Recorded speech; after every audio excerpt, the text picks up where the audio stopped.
Mega power star global hero Ram Charan Tej రీసెంట్గా game changer సినిమాతో ఫ్యాన్స్ను పలకరించిన సంగతి తెలిసిందే. అయితే ఈ సినిమా ఫ్లాప్గా నిలిచి అందరినీ నిరాశపరిచింది. 6 ఏళ్ల తర్వాత సోలో హీరోగా వచ్చిన రామ్ చరణ్కు పెద్ద నిరాశ ఎదురైంది.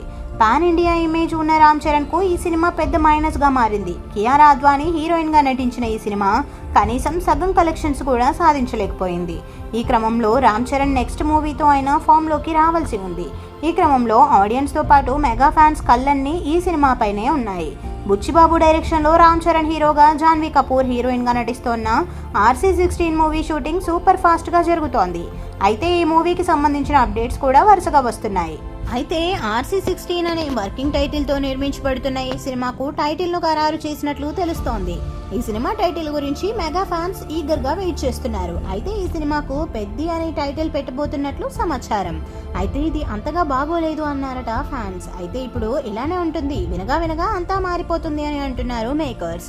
అయితే గతంలో కూడా Ram Charan de glamour role చేసిన రంగస్థలం సినిమాకు కూడా టైటిల్ బాగోలేదు అన్న మాటలు వినిపించాయి. కానీ ఆ సినిమా ఎంత బ్లాక్ బస్టర్ హిట్ అయిందో అందరికీ తెలిసిందే. ఇక ఈ క్రమంలో పెద్ద టైటిల్ను అఫీషియల్గా మాత్రం అనౌన్స్ చేయలేదు, కానీ దాదాపు ఇది ఫిక్స్ అయినట్లే టాలీవుడ్లో టాక్. అంతేకాదు, ఈ సినిమాను ఎంత వీలు ఉంటే అంత త్వరగా కంప్లీట్ చేసి ఈ ఏడాది దసరా వరకు రిలీజ్ చేయాలని పట్టుదలతో ఉన్నారట టీం. మరి టీం అనుకున్నట్లు దసరా వరకు రిలీజ్ చేస్తారా లేదా, ఈ మూవీ పాన్ ఇండియాను సంతోష పెడుతుందా లేదా, రామ్ చరణ్ పరిస్థితి ఏంటో ముందు చూడాలి. ఇక ఈ సినిమాకు AR రెహమాన్ సంగీతం అందిస్తుండగా స్టార్ కాస్ట్ నటించనున్నట్లు తెలుస్తోంది. కానీ కాస్ట్కు సంబంధించి పూర్తి సమాచారం లేదు. కానీ కన్నడ స్టార్ హీరో శివన్న మాత్రం ఓ ఇంపార్టెంట్ రోల్ ప్లే చేస్తున్నారట.